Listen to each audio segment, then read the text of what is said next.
Up there on the hill, somewhere there, is the castle at Biar. And then of course that castle is really small. I've got the 70-200 lens on, which is at about 135mm, I think.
Hi everyone, thanks for joining me.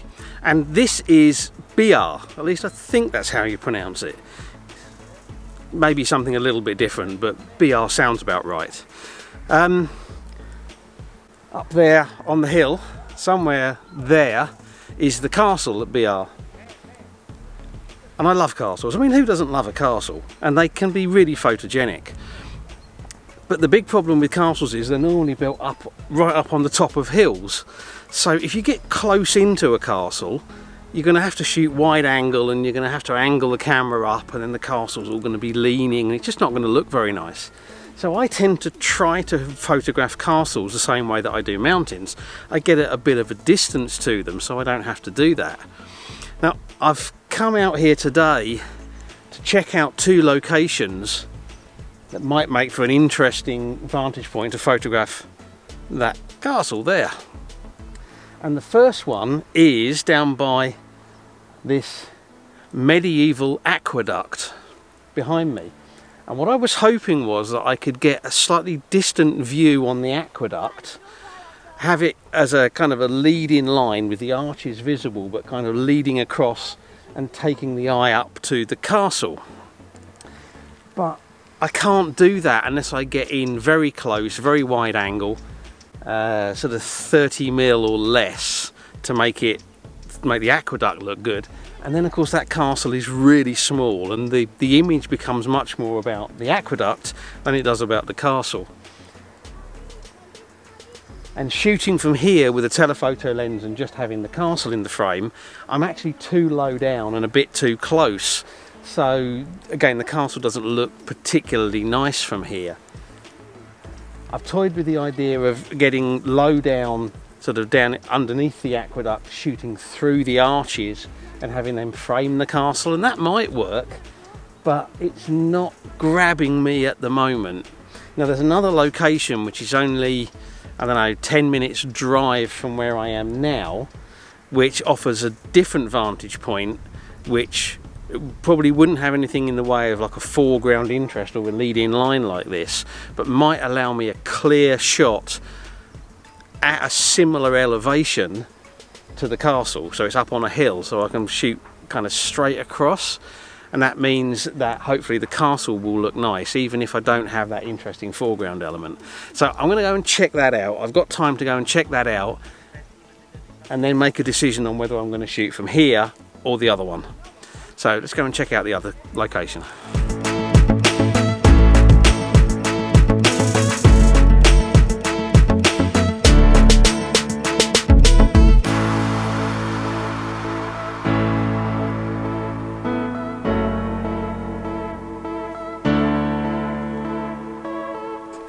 Okay, so the location that I'm at is actually a sanctuary or an ermita. I'm not 100% sure which. It's one of the two, sanctuary or ermita. It's kind of a church. And I'm just sort of on the edge of the grounds of the church. Doesn't look like there's any massive services or anything going on at the moment, so I think I'm safe here. It's also one of those occasions when I've been able to work literally out the back of the car, because the car is 2 meters from the camera. Okay, setup wise, I've gone for a portrait orientation.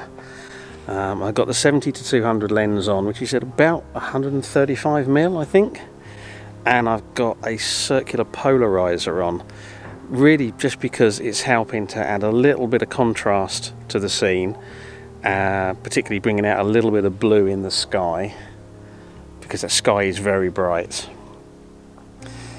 Compositionally, what I've got is a load of trees forming a frame at the bottom of the image, and then the hill with the castle on the top, and then some of the buildings around the bottom are, as I said, framed by those trees. Now the castle doesn't quite clear the background hills and mountains, but that's okay. I think it works that way. I did toy with the idea of bringing the camera down lower to see if I could get the castle up a bit more, but I think it's okay the way it is. And I think if I bring the camera down lower, it doesn't look quite as good actually. Because the background hills and mountains are quite dark, although they've got some patterns of light on, it actually looks quite nice. Now we haven't got a lot of cloud in the sky. There is a little bit out there which might provide a bit of glow and texture, and I might end up sticking in an ND grad to see if I can pull some of that out. Long exposure would be a waste of time. There's not enough cloud and there's nothing moving in the scene. It's a completely still scene. So I'm focused on the castle, and I'll wait and see what happens as the sun gets a bit lower.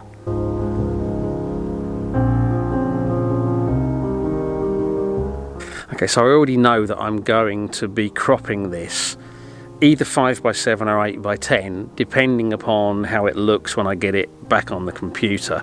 There's a little tiny bit of thin cloud just above and behind the tower of the castle, and if we get a little bit of glow in there, it might sort of liven up the sky a little bit, and it might allow a little bit more sky to be shown. But what I'm planning to do is crop it down. I should crop some off the bottom and some off the top, because the bottom of the frame that I've got has got some not so nice sort of scrubby trees in, and then of course at the top we're going to have lots of boring blue sky. So by cropping it down I'll remove that, but I don't want to go for a tighter crop in camera. Sometimes I don't want to zoom in, because if I do that, then what's going to happen is I'm going to start to lose the sides of the frame, and then my framing with the trees and the positions of the buildings on the edge of the town are not going to look right. So I'm going to stick with the 135mm-ish, whatever it is, and see what happens. We've got about 15 minutes until sunset.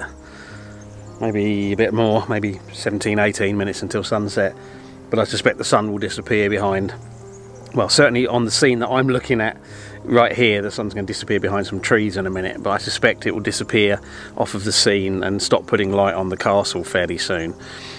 So at the moment I've carried on taking shots as the sun's getting lower, and I'm keeping an eye on the light both on the castle and on the hills and the mountains behind the castle, and on the side of the town.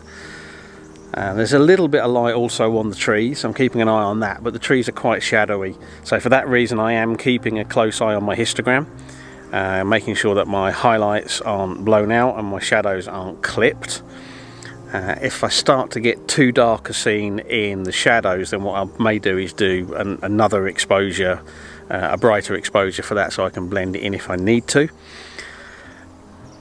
Because there's still light on the castle at the moment, that's looking quite nice. It's got sort of shape, it gives it that three-dimensional feel because this light is coming in from the side, which is nice.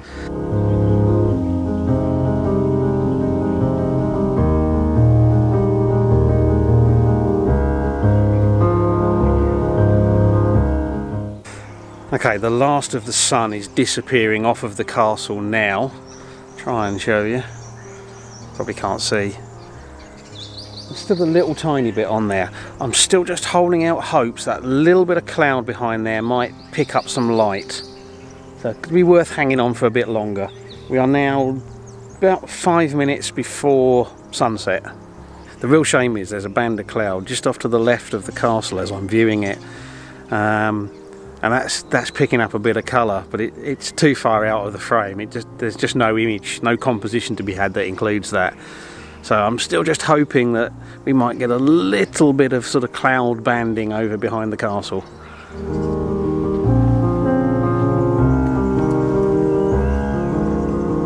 Okay, so we're pretty much at sunset now. Surprisingly, there is still a little tiny bit of light on the side of the castle, and we have got some kind of coloured banding in the sky. It's not a fantastic sunset sky, but it's got some quite nice golden tones, and there's that little streak of cloud coming across there that if it just comes across a bit further could just add that little bit of something extra to the image. I still think I've got a nice image anyway, but that little band of cloud could just add that touch more. We'll hang on and see. I'm going to hang on here for at least another 10 or 15 minutes and see.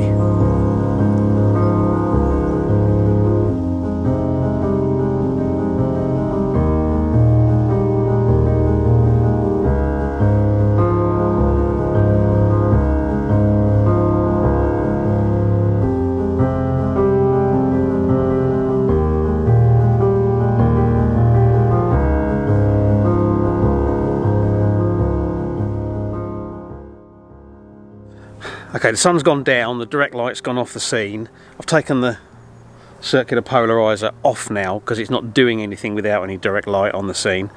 The light has now faded completely off of the castle, although it lasted a lot longer than I thought it was going to. I thought it would disappear well before sunset, but it hung in there until pretty much sunset.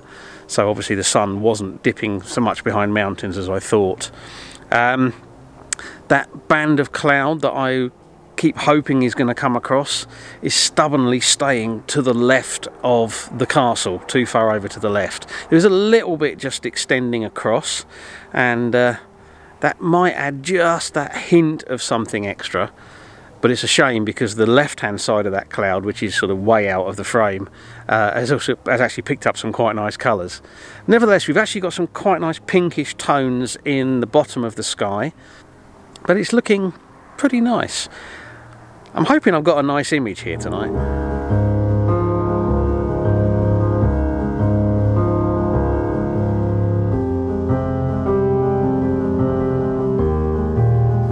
We've got quite a nice combination at the minute. There's still some pinkish tones in the sky. Behind the castle there's a little band of cloud sitting across the top, just above the castle tower. And then we've got the lights on the castle, and there's some in the little town underneath, and I'm just waiting for the light to drop a little bit more, and I'm hoping it does that before that cloud moves out of the way and those colours disappear too much, because then the floodlit part of the castle will stand out more and it will look nicer.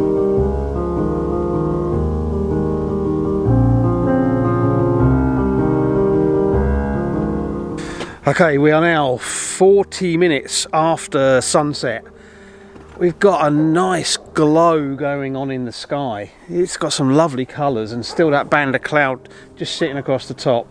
And then we've got the lights on the castle, picking out all the details. And there's a few lights on in the town down below. It's making for quite a nice image. Very different to the earlier ones where we had the natural light on the scene.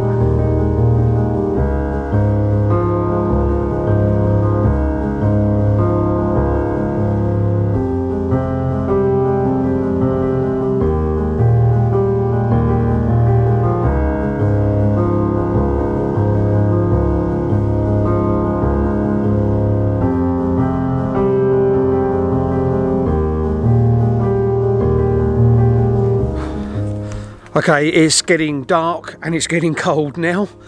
The colours in the sky are starting to fade. We are 50 minutes after sunset, and it's turned out to be a beautiful evening. And I think I may have two images of the castle that I want to use.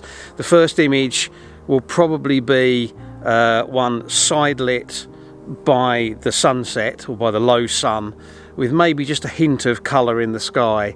And then there's going to be one of these shots here which is going to be with the castle floodlit the band of clouds sitting across the top and those beautiful orange tones behind it. Anyway, I think that's it for me. I'm going to pack up and head for home. I guess the message here is for photographing castles.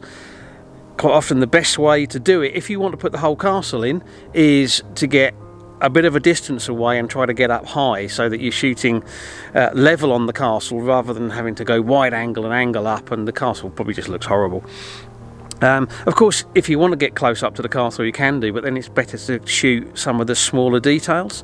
But this technique is particularly for when you want to get the whole castle in. And in this case I'm getting the castle, the hill that it's on, and the little town underneath it as well. So that's it, yeah, definitely going to pack up and head for home now. I hope you've enjoyed the video.